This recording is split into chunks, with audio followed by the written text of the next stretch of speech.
जो बिलावल भुट्टो साहब की बैटिंग है आप देख रहे हैं, फिर इसके साथ साथ पाकिस्तान तहरीक इंसाफ की बैटिंग है, फिर जमात इस्लामी जो है उसकी तरफ से एतराज किया जा रहा है। मौलाना फजलुर रहमान साहब के लोगों को मैं सुन रहा था, वो भी अब इसके ऊपर एतराज करना शुरू हो गए हैं। उन सब का ये कहना है कि नताइज तो अब ऑबियस हैं, वो क्लियर हैं कि मियां नवाज शरीफ साहब को इलेक्शन में जितवाने की कोशिश की जा रही है। अब ये इसके बाद अगर फर्ज कर लें, ये पहले से ही इलेक्शन से पहले ही अगर इस किस्म के नताइज के बारे में चीजें आनी शुरू हो गई, तो फिर इन नताइज को, इन इलेक्शन को मानेगा कौन? बहुत शुक्रिया चर साहब। बात यह है कि बिलावल भुट्टो जरदारी साहब की आज की तकरीर या अभी केपी में जो 2-3 तकरीरें की हैं, मेरे लिए एज अ जर्नलिस्ट बड़ा अजीब वाक़या होता है कि मुझे एग्जैक्टली वो 2018 की रेजोनेंस मेरे कानों में आती है। उस वक्त भी कहा जाता था और उस वक्त नून लीग कहती थी, बिलावल भुट्टो जरदारी ये बातें करते थे, यही जो आज कर रहे हैं। सबसे पहले सेलेक्टेड का वर्ड इमरान खान के बारे में बिलावल भुट्टो जरदारी ने कहा था। तो 2018 में जो शिकायत नून लीग किया करती थी, आज एग्जैक्टली पीटीआई वो शिकायत कर रही है। तो अजीब सा इस मुल्क में एक खेल होता है, एक तमाशा होता है।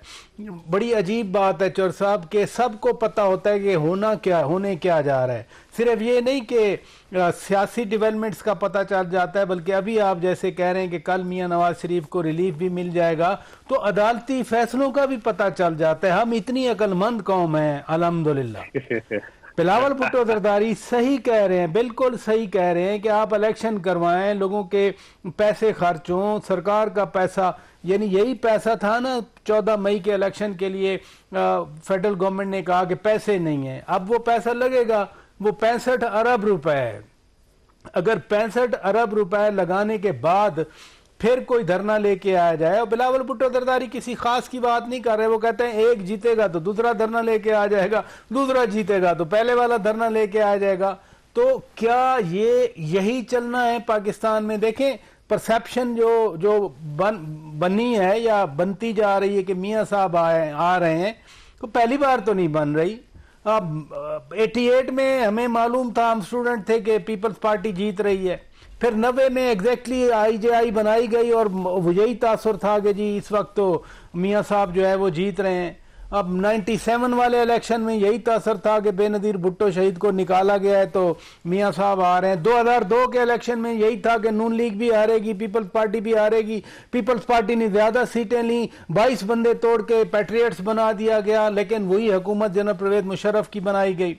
2013 में क्लियर था मियां साहब आ रहे हैं, 2018 में कंफर्म था कि जनाब इमरान खान की हुकूमत आ रही है।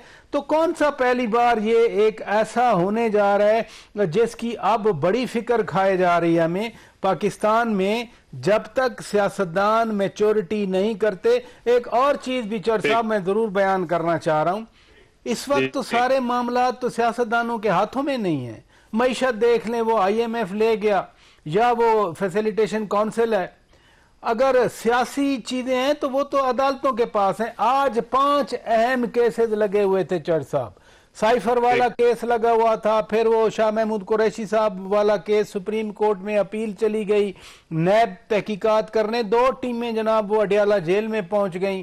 फिर टेक्निकली वो एक क्वेश्चन सलमान अकरम राजा साहब ले आए कि जज सही था या गलत था साइफर वाले केस में, वो तैनाती की टेक्निकलिटीज के पीछे चले गए।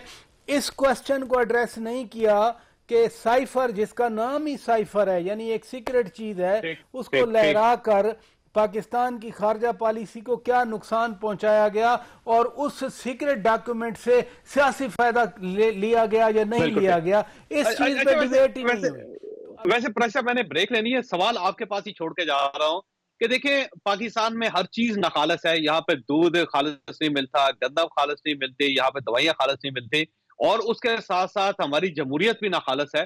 तो कम से कम सियासी जमातें बैठ के, मैं चाहता हूं एक लाहेअमल तो तय कर लें कि पाकिस्तान के अंदर कम से कम इसी चीज को ठीक कर लें कि कोई गड़बड़ ना हो। क्योंकि जब एक गवर्नमेंट आएगी और दूसरी धरना देगी तो उसके बाद तो फिर ज़ाहिर मुल्क नहीं चल सकेगा। तो मेरा ख्याल है सियासी जमातों को इस पे बैठना चाहिए। तो ये इनिशिएटिव क्यों नहीं लेते सब लोग? ये आपके पास एक सवाल है, छोटी ब्रेक, और ब्रेक के बाद दोबारा